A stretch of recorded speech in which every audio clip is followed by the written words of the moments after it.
Aqui é o professor Tiaron Borba. Peço já, inscreva-se no canal, dê o seu like, compartilhe o conhecimento do Balanço Crítico. Vamos à nossa aula 1, Cidadania, Direitos Humanos e Movimentos Sociais, para os alunos do segundo ano do ensino médio. Vamos lá, nossa aula de Sociologia. Aqui, como eu havia mencionado, para a turma do segundo ano, na disciplina de Sociologia, o conteúdo programático, Cidadania, Direitos Humanos e Movimentos Sociais. Mas nesse vídeo, nessa videoaula, a gente vai tratar somente dos movimentos sociais. Cidadania e Direitos Humanos a gente vai tratar em outra circunstância, mais lá na frente. Então vamos lá. Movimentos sociais, o que são? Vocês já ouviram falar, alguém te contou, ou você presenciou, você leu no jornal, leu em algum livro didático, quando esteve lá no ensino fundamental, e mencionou de uma maneira muito breve o movimento social.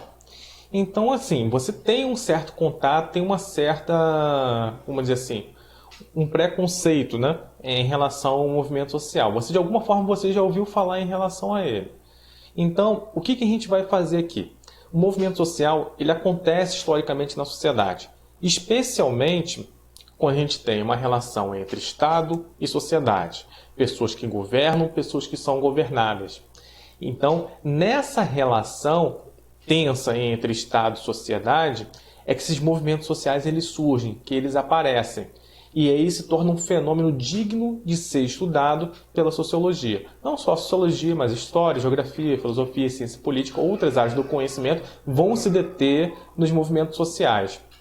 Então, o que a gente tem aqui? Por exemplo, em 2013 nós tivemos uma manifestação que iniciou em São Paulo, percorreu o Brasil todo, que se iniciou por conta do aumento da tarifa de ônibus, 20 centavos. Você pode falar, poxa, 20 centavos? Mas vamos dizer assim, foi o estopim em relação a tudo que os brasileiros tinham contra o Estado, tudo que o Estado fazia de ingerência, tudo que eles pagavam o imposto, que o brasileiro paga o imposto caro e não tem um retorno dos serviços públicos. Então começou com uma reivindicação contra o aumento das tarifas de ônibus, depois foram se demandando, reivindicando do Estado brasileiro, seus governantes, melhor saúde, melhor educação, melhor transporte público, hospitais que funcionassem, ruas que fossem asfaltadas, todos esses serviços que nós temos. Era uma manifestação difusa, tanto como se refere à questão ideológica, eram pessoas de direita, de esquerda, no mesmo movimento, e eram pessoas de classes sociais diferentes, desde pessoas populares a pessoas de classe média, e classe média alta também. Então, isso foi um movimento que aconteceu no Brasil recentemente. O movimento feminista, como vocês podem perceber aí na segunda foto, é um movimento que foi consolidado na segunda metade do século XX, onde as mulheres começaram a denunciar a dominação masculina, o machismo e também a posição de subalternidade das mulheres frente aos homens. Vamos pegar um exemplo que está aí na mídia. As mulheres no mercado de trabalho normalmente ganham menos do que os homens. Estou falando do setor privado, setor público não. Mas no setor privado existem pesquisas mais diversas que demonstram e apontam para essa questão. O movimento negro é um tema extremamente caro para o brasileiro ou a América, porque a gente tem um passado colonial escravista, onde pela questão é a condição do negro africano ter situado numa posição de escravo, e a herança que traz para o presente é qual? O racismo, ou então a maior parte da população negra em posições subalternas, quer dizer, profissões de maior status social são pouco alcançadas pelas pessoas negras, pouco você vê um médico negro, você vê um juiz negro, você vê um professor negro. É só você olhar para a realidade à sua volta e você vai perceber isso. Pega os bairros mais ricos da sua cidade, você vai perceber que tem a maior parte das pessoas que moram ali são brancas, não são negros. Então, isso chama atenção para um problema social. Essa outra foto aí é da greve de 1917, uma greve dos operários reivindicando direitos trabalhistas. Esses direitos trabalhistas que nós temos hoje, como férias, repouso remunerado, jornada de trabalho por dia de 8 horas ou 44 semanais, se eu não me engano, aqui no Brasil. Todas essas conquistas vieram a partir de greves. Quer dizer, foram um longo período de lutas até que esses direitos fossem conquistados. Ou então o movimento sem terra. A gente tem um passado escravista e de latifúndios, quer dizer, a concentração de grandes propriedades de terra na mão de poucas pessoas.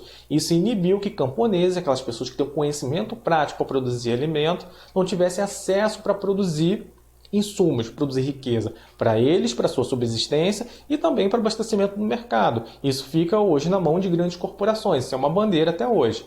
Você pode estar se perguntando, mas eu ouvi isso, aquilo, outro dos movimentos sociais. A gente não tem que entrar nessas discussões de bom ou ruim, ficar questionando determinados tipos de ações desses movimentos sociais. O que cabe a gente aqui, dentro da sociologia, é entender a lógica dessas ações coletivas. Por que esses movimentos sociais se organizam dessa forma? É isso que é o interesse da gente. Beleza?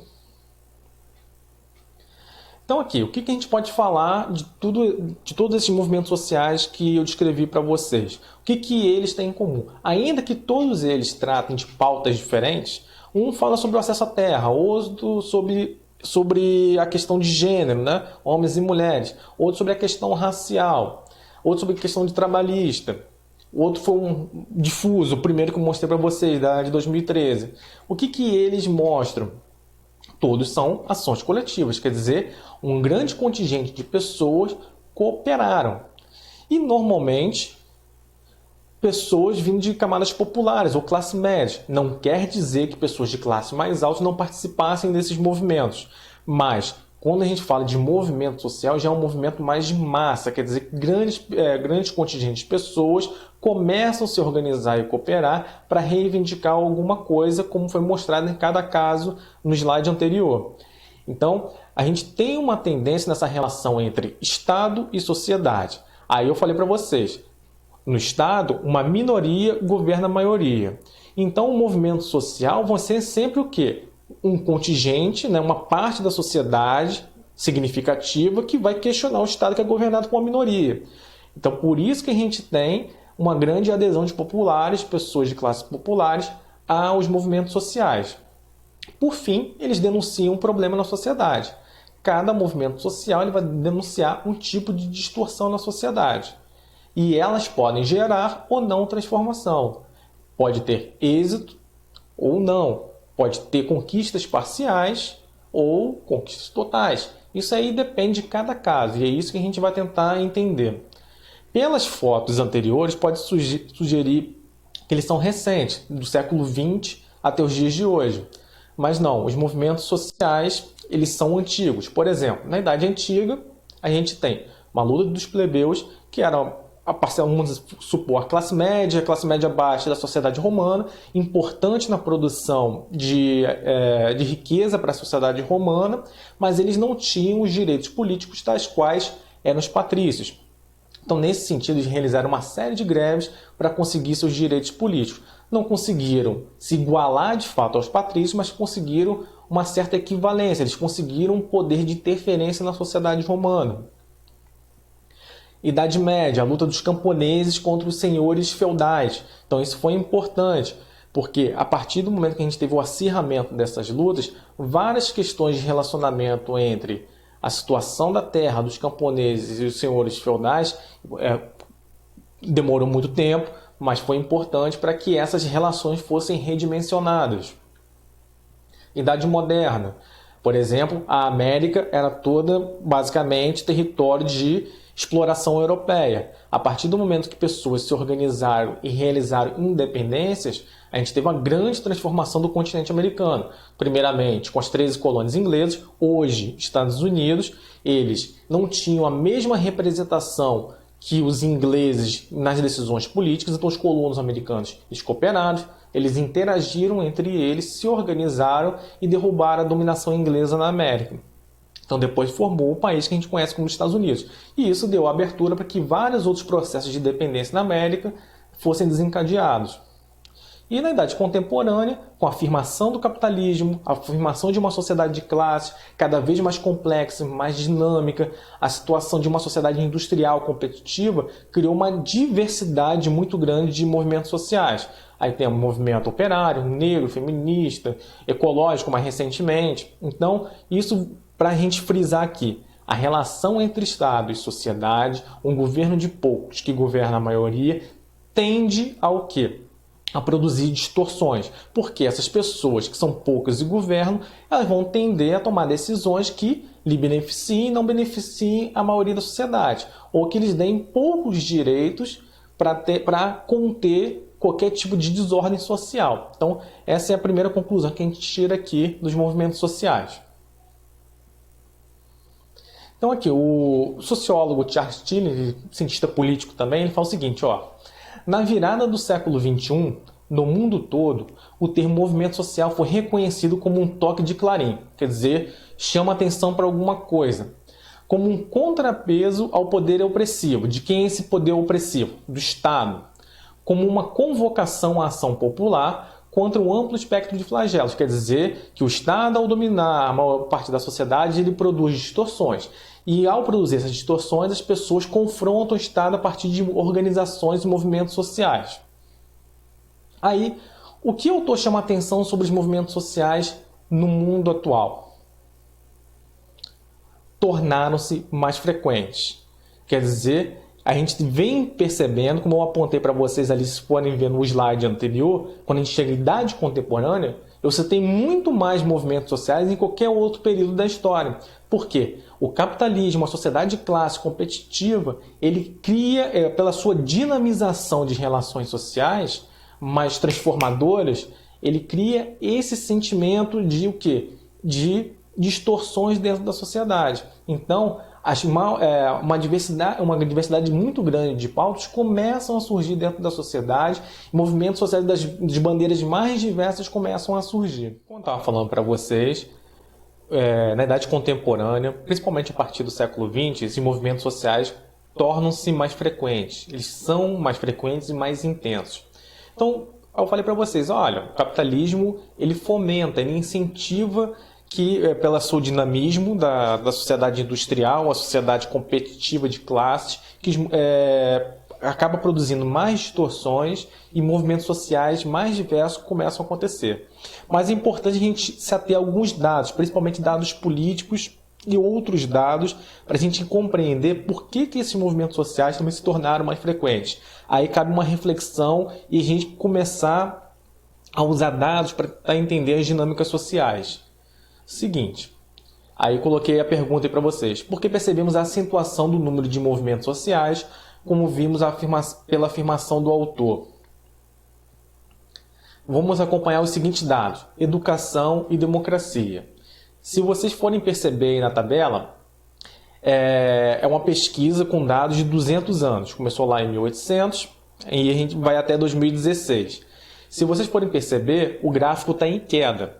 E esse gráfico em queda são o quê? A população alfabetizada crescendo, na verdade, ali o rosa era o número de pessoas analfabetas e esse número cada vez foi o quê? Caindo. Quer dizer o seguinte, o número de pessoas alfabetizadas cresceu. Quer dizer que a educação ela prosperou nesses últimos 200 anos. Pode ser que não seja a educação que nós queiramos, pode ser que não seja a melhor educação do mundo, mas é um fato mundial que o nível de instrução da população mundial aumentou. Aí a gente acompanha outro dado. Se vocês forem perceber, ali é o índice de democracia. Ali, se vocês forem perceber nesses últimos 200 anos também, o número de democracias aumentaram. Ali está dividido por áreas no gráfico. Tem ali Europa Ocidental, América Latina e Caribe, em outros lugares do mundo. Então, em todas as regiões do mundo, regimes democráticos, os vários territórios, eles aumentaram. Então, existe uma íntima relação entre o quê? Educação e democracia. E é nessa relação entre democracia e educação, a gente pode perceber por esse outro gráfico o seguinte: o número crescente de democracias e o número decrescente, quer dizer, o declínio do número de regimes autocráticos ou regimes autoritários, aonde as pessoas não têm liberdades individuais asseguradas. Significa o seguinte, que a educação ela conscientiza as pessoas do lugar que elas ocupam no mundo, conscientiza elas dos problemas sociais. Ah, Tiarão, mas e a democracia? A democracia te dá liberdade para você reivindicar que determinados problemas eles sejam sanados. Então, quanto mais os regimes são democráticos, quanto mais a população é escolarizada, existe uma tendência que os movimentos sociais se tornem mais intensos e transformem mais profundamente a sociedade aonde eles ocorrem.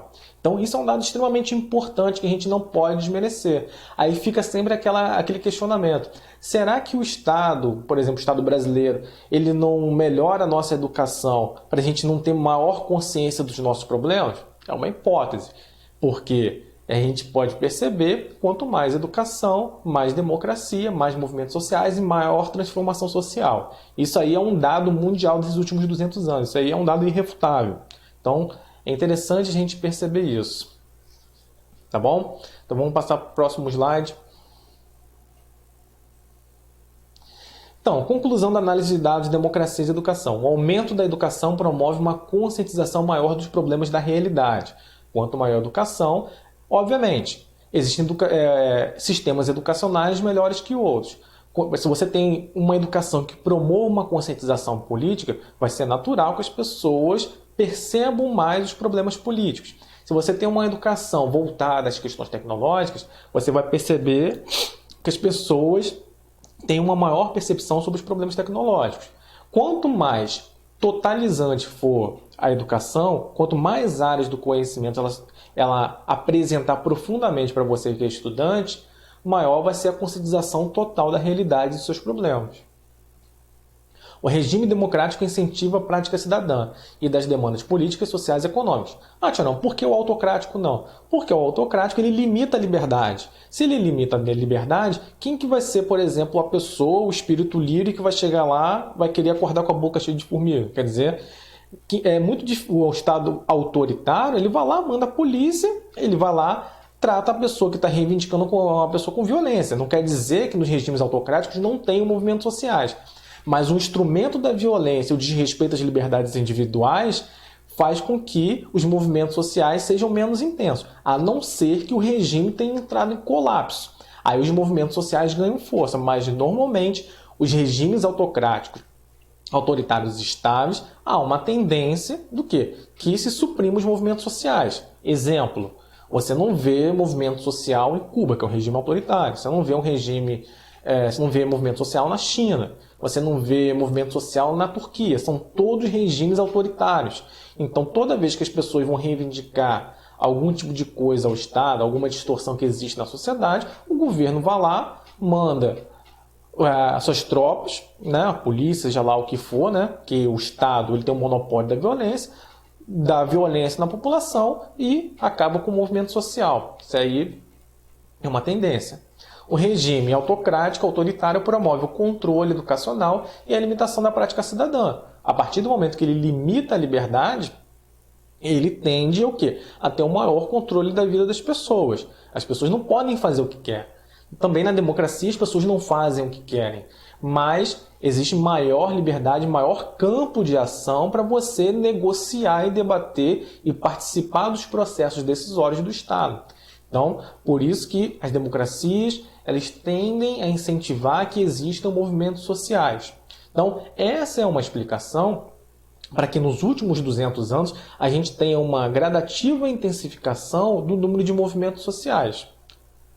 Pode perceber aqui no Estado brasileiro. Nesses últimos 10 anos no Brasil, a gente teve muito mais movimento social, muito mais movimentação e engajamento político, seja de direita, de esquerda, qualquer outra coisa, que em qualquer outro momento da história. A gente teve no Brasil uma ampliação da democratização política, as pessoas começaram a experienciar mais a democracia, e a gente teve uma ampliação do sistema educacional. O sistema educacional pode não ser bom, mas ele melhorou muito nos últimos 20 anos, 10, 20 anos. A gente teve mais gastos educacionais, etc., mais pessoas ingressaram na universidade. Isso foi extremamente importante para as pessoas se politizarem. Então, como é que a gente pode definir os movimentos sociais? No livro didático de vocês, Sociologia para Jovens do Século XXI, ele coloca assim: Os movimentos sociais estiveram e estão presentes na história de todas as sociedades. Como a gente falou lá, ele não é um fato recente na sociedade. Ele existe, e principalmente quando existe uma relação entre Estado e sociedade. Temos que compreendê-los como um fenômeno intrínseco às sociedades e resultante sempre de algum tipo de conflito. Quer dizer, uma minoria que governa a maioria tende a tomar decisões em seu benefício e não da maioria, e isso provoca problemas. E esses problemas geram conflitos. Entendendo dessa forma, podemos dizer que os conflitos sociais estão relacionados ao tema que intitulamos em sociologia como mudanças sociais. Então, vem a nossa primeira definição dos movimentos sociais. O que a gente pode concluir preliminarmente? São produtos da sociedade, da desigualdade na sociedade. Então, justamente, novamente, o que eu falei. A minoria governa a maioria, ela toma decisões em benefício próprio, que não para a maioria, isso gera um problema e gera conflito. Organizam-se em torno de uma luta específica. Como a gente falou, o movimento negro vai lutar sobre as questões da população negra, o movimento feminista, as questões de gênero, das mulheres, o movimento operário, a questão do trabalho. Não quer dizer que as pessoas não possam participar de mais de um movimento simultaneamente. Mas, normalmente, as pessoas que participam de movimentos sociais, elas engajam tanto tempo da sua vida em alguma causa que, muitas vezes, elas não conseguem participar de vários movimentos simultaneamente. A não ser que esses movimentos sociais estejam atrelados a partidos. Tem alguns partidos que tomam a cara de determinados movimentos sociais, então eles conseguem gerenciá-los. Mas normalmente é isso. A coletividade forma-se pelo conflito e o objetivo almejado. Quer dizer, as pessoas se tornam solidárias às outras, mesmo que elas sejam diferentes, porque existe algo maior que elas duas, mesmo com todas as diferenças que elas possam ter, elas cooperam porque existe um objetivo maior a ser alcançado, que é a resolução daquele problema que eles possuem em comum. E todo movimento social existe o quê? Uma relação tensa com o Estado. Ele sempre vai confrontar o Estado. Porque é o Estado que o quê? Toma as decisões políticas, toma as decisões sobre a vida dela. É o Estado que, de certa medida, provoca o quê? As distorções presentes na sociedade. E é o Estado, em uma parcela, né, uma grande parcela de decisão para a sociedade, que pode sanar esses problemas. Ué, Tiago, mas explica isso melhor. Por exemplo, você paga imposto, não paga imposto? Então é o Estado que escolhe aonde ele vai gastar o dinheiro. Ou vai gastar numa escola, ou vai dar isenção fiscal a uma indústria, ou vai consertar uma estrada, ou vai construir uma creche. São decisões do Estado. Então, ele que decide que é a prioridade, mas a sociedade pode pressionar o Estado para que torne o que elas querem prioridade. Certo? Agora a gente começa a entrar no campo que começa a discutir a teoria dos movimentos sociais. Na sociologia, a gente tem as abordagens mais diversas. Nós temos análise funcionalista, materialista, estrutural. Isso não é o caso para vocês. Então, uma das primeiras teorias a tratarem os movimentos sociais, mesmo que eles não tivessem detido exatamente na época, não existia uma teoria dos movimentos sociais, mas eles legaram para a sociologia um ponto de vista, um tipo de abordagem metodológica, científica, para analisar esse fenômeno dos movimentos sociais. E também são tidos como um dos grandes contribuintes para a formação da sociologia enquanto ciência, que foi o Marx e o Engels. Então, como que eles viram os movimentos sociais, principalmente no século XIX, que eles olhavam as mudanças do capitalismo, o que a sociedade industrial promoveu para aquela sociedade, como que eles teorizaram as relações sociais daquela época e como que eles começaram a perceber que poderia ser um movimento social. Então, assim, contexto histórico, que eles perceberam o seguinte: a recente saída da sociedade estamental para a sociedade clássica capitalista. O que é? A passagem do século XVIII para o século XIX, a gente tem a passagem do antigo regime, a sociedade estamental, para a sociedade de classes no século XIX capitalista. Tiago, mas qual é a diferença? Na sociedade estamental, existia os estamentos. Tínhamos lá o rei, depois o clero a nobreza e, por fim, o restante da população, que chamava-se de terceiro estado. Então, era uma sociedade extremamente hierarquizada, as pessoas não mudavam de posição social. E as pessoas definiam sua posição social pelo quê? Pelo nascimento.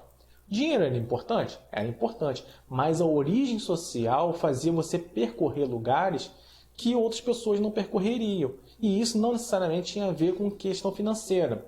Exemplo, os nobres tinham tribunais especiais para ele. O clero tinha uma posição especial para tomada de decisão. Vocês podem falar, mas o clero, os padres não tinham filho, não tinham família. Mas normalmente, os altos cargos da Igreja Católica, eles vinham de famílias nobres. Eram os filhos segundos, terceiros que não tinham direito à herança. Então, normalmente, a trajetória deles era o ingressar na igreja, pelo poder que a Igreja Católica ou outra igreja na Europa representava em seu território uma esfera de poder extremamente decisiva. Então, nessa sociedade, a pessoa só mudava de posição social, de estamento, se acontecesse, ele fizesse um feito extremamente extraordinário para sair do terceiro estado e ingressar na nobreza. Não era uma coisa simples de acontecer.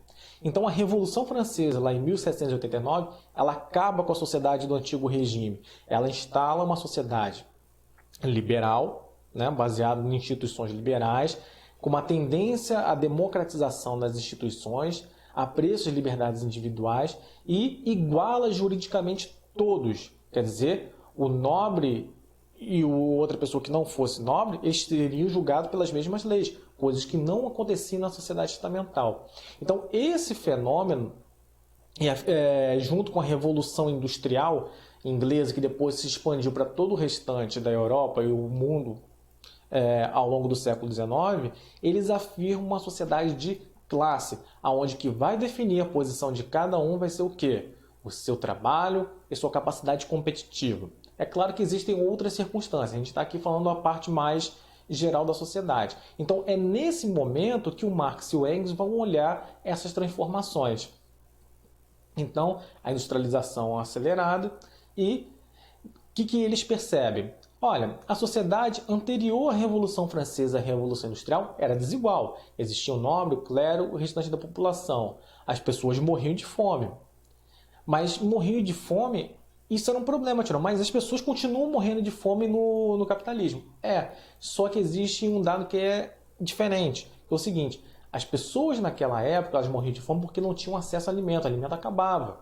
O capitalismo ele promoveu uma revolução do sistema produtivo que nunca se produziu tanto na história, produziu tanta riqueza na história como no sistema capitalista. Mas as pessoas não têm dinheiro para comprar mercadoria, elas morrem de fome por falta de dinheiro, de circulação de mercadoria. Então é uma questão diferente. Então eles queriam olhar como eram organizadas essas desigualdades.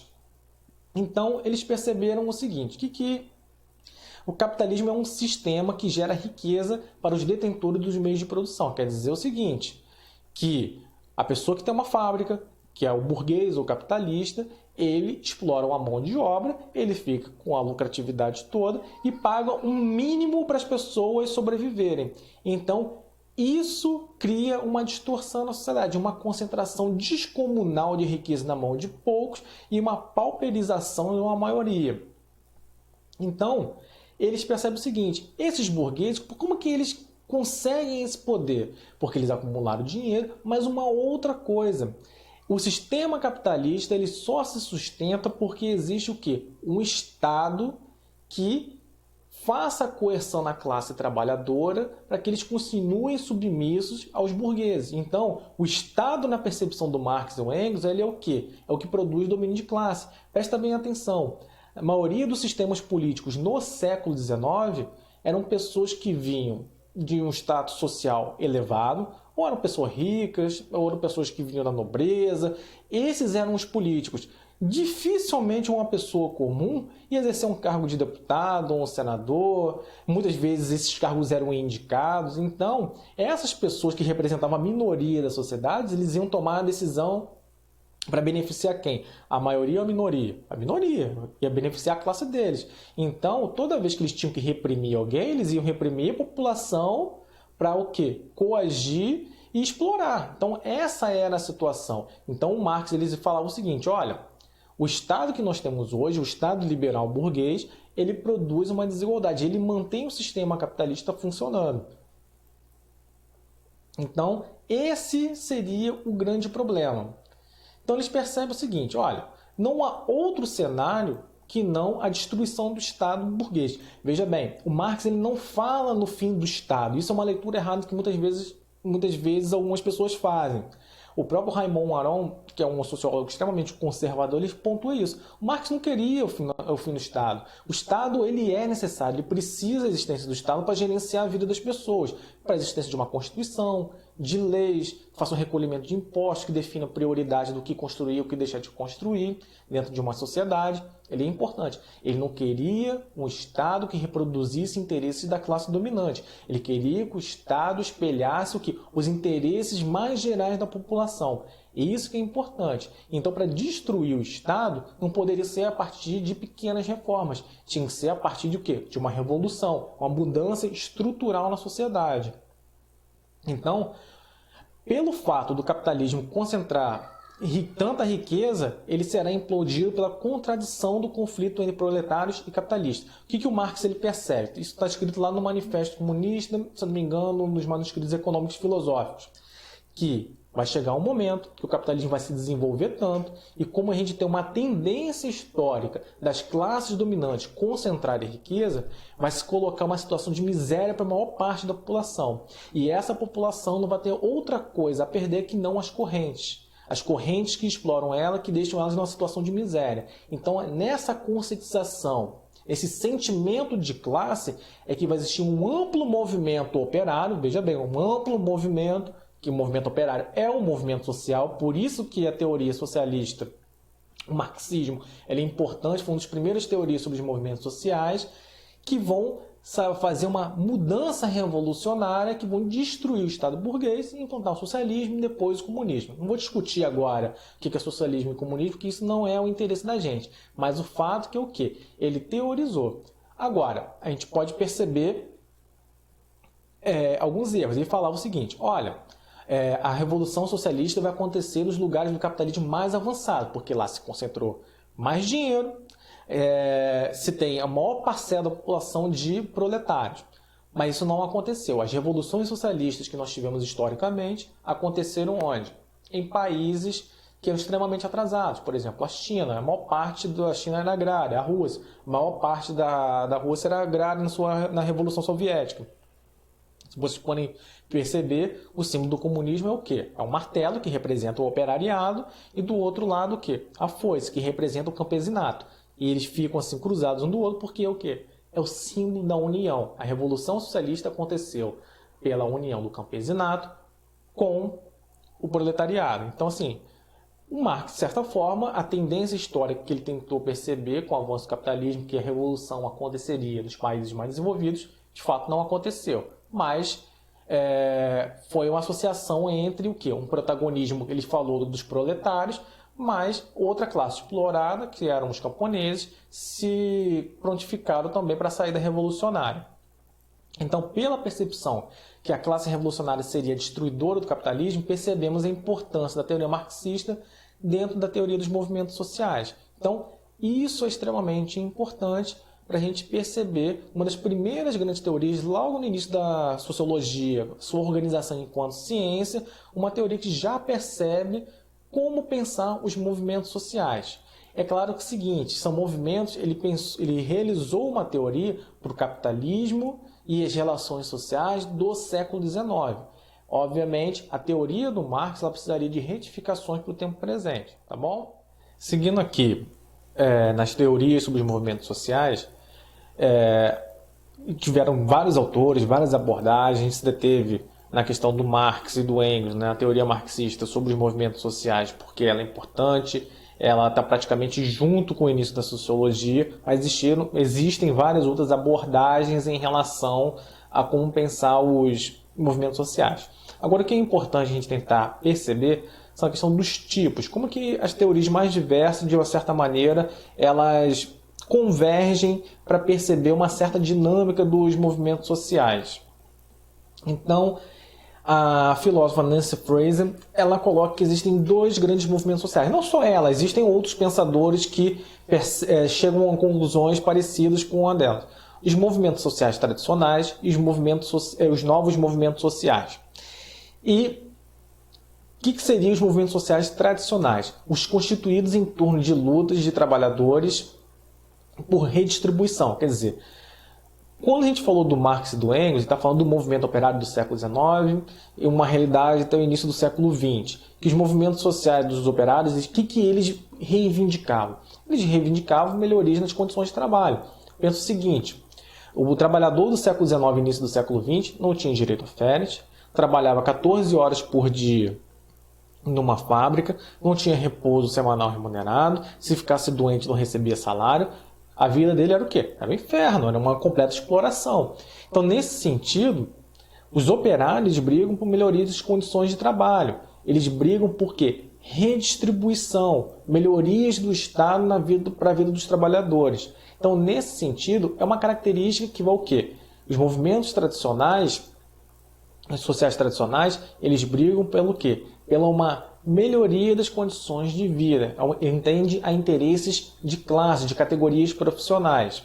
Agora, os novos movimentos sociais, eles são formados mais ou menos lá na década de 60, de 70 do século 20. Eles são formados em torno de lutas de reconhecimento. São aquelas minorias sociais que são grupos de identidade que tradicionalmente são explorados ou não são, vamos dizer assim, tendo seus direitos diferenciados atendidos. Exemplo, os negros nos Estados Unidos, eles só foram tratados com igualdade no século XX e na década de 60, a partir da marcha de Luther King, de Malcolm X, que eles reivindicavam que não existisse escolas para negros e brancos, que a escola fosse para todos, não existisse ônibus para negros e brancos, que o ônibus fosse colocado para todos. Então, logo ali atrás, né, no século XX, negros e brancos eram tratados de maneira diferenciada, era praticamente o estado racial nos Estados Unidos. Então eles queriam um reconhecimento que eles eram iguais aos brancos. Ou então o movimento feminista, que eles queriam, as mulheres querem o quê? Que elas, apesar de ter um estatuto jurídico que iguala elas da mesma situação que os homens, na prática elas não são tratadas de maneira igual, recebem menos, por exemplo. Então querem políticas que o Estado reconheça que elas são diferentes e que elas precisam ser tratadas como iguais. E que mesmo que as medidas desigualem as relações, elas precisam o quê? De igualdade, ter o reconhecimento de ter determinados direitos sociais diferenciados. Então que o Estado reconheça isso. Então esses novos movimentos sociais, eles têm uma tendência mais cultural, a partir das identidades. Então, essas são as duas grandes tipologias. Mas não quer dizer que a gente não tenha problemas com isso. Podemos ter movimentos que, simultaneamente, eles reivindiquem redistribuição com reconhecimento. Por exemplo, o movimento feminista. Elas denunciam a dominação masculina, mas, ao mesmo tempo, né, ao longo das fases do movimento feminista, uma igualdade no trabalho, que é uma demanda redistributiva. Ou o movimento negro, denuncia o racismo, a condição do negro na sociedade de classe, mas demandam políticas de progressão econômica e social. Exemplo, as cotas. Não deixa de ser uma política redistributiva. Então, entre os movimentos tradicionais e os novos movimentos sociais, tem ali uma massa cinzenta, que muitos movimentos sociais que podem partir de uma luta pelo reconhecimento, ao longo do processo histórico, eles podem ir numa tendência ao quê? Também a redistribuição. Ele juntar essas duas pautas, esses dois tipos de demandas. Então vamos agora aos casos brasileiros. Então assim, a gente precisa falar das particularidades históricas do Brasil. O Brasil, país, território colonizado por portugueses, né, onde se escravizaram índios e o negro africano, a gente tem um passado escravista. Na colonização e até o início do século XX, a gente tem uma economia agroexportadora, quer dizer o seguinte: a maior parte da riqueza produzida no Brasil vinha do campo a partir de grandes propriedades de terra que exploravam a mão de obra escrava até o século XIX e depois imigrantes numa situação de hiperexploração. Então, Era isso. E esse modelo agroexportador não era um modelo de pequenas propriedades, eram grandes propriedades na mão de poucas pessoas. Então, isso colocava uma organização, que isso é uma tendência até os dias de hoje, não é muito diferente. A gente tem muita terra concentrada. Você pega o Nordeste brasileiro, poucas famílias concentram muita terra. Industrialização consolidada a partir de 1930. Se a gente for ver, a Europa se industrializou no final do século XIX, o Brasil só em 1930. A Argentina e o Uruguai, no início do século XX, já eram razoavelmente industrializados. Então, o Brasil, frente a outras potências, ele tem uma industrialização relativamente tardia. Vida política republicana que oscilou entre democracia e momentos autoritários. Se vocês pegarem o seguinte... República, 1889, vai até 1930. Em 1930 a gente tem um período autoritário, que vai ser o período Vargas no poder, de 1930 a 1945. Depois a gente volta a ter um momento de democracia, de 1945 a 1964. Aí, em 64, acontece o golpe civil-militar. De 64 até 88, com a nova Constituição, a gente tem um período autoritário, com os militares no governo. Depois de 88 até os dias atuais, a gente volta a ter um momento de democracia. Então a gente tem essa oscilação aqui no Brasil. Então são particularidades históricas que estão presentes na nossa história. Então é o seguinte, esses 4 primeiros, essas particularidades, a escravidão, a economia agroexportadora, a concentração de terra e a industrialização consolidada a partir de 1930, eles fomentaram movimentos sociais redistributivos. Exemplo, a escravidão e a industrialização. Está falando da questão do mundo do trabalho. Então, essas pessoas que eram a classe trabalhadora, sejam escravos ou sejam operários, eles queriam melhorias da condição de vida. Se a gente for pegar o início do movimento negro, por mais que seja um movimento por identidade, lá no início eles tinham uma demanda integracionista, se integrar à sociedade e corroborar as mesmas pautas operárias. A economia agroexportadora, que atinge a questão da riqueza, que atinge a questão da concentração de terra. Por exemplo, o MST, que é um movimento que demanda uma reforma agrária.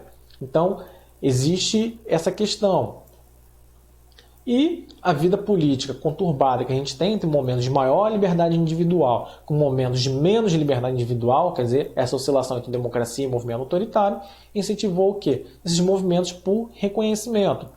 A gente pode perceber que os movimentos, como o movimento negro, movimento feminista, movimento por identidade de gênero, eles teve um grande crescimento nessas últimas 3 décadas, que são épocas de ampliação da democracia. A gente pode perceber que o movimento feminista no Brasil também cresceu também junto com o direito de voto da mulher em um período de democracia.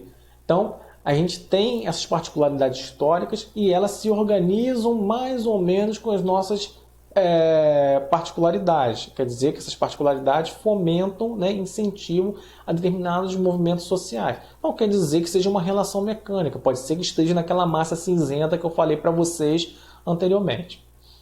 Então, gente, fica aqui a bibliografia, leiam o capítulo indicado para vocês no livro e até a próxima. Um abraço.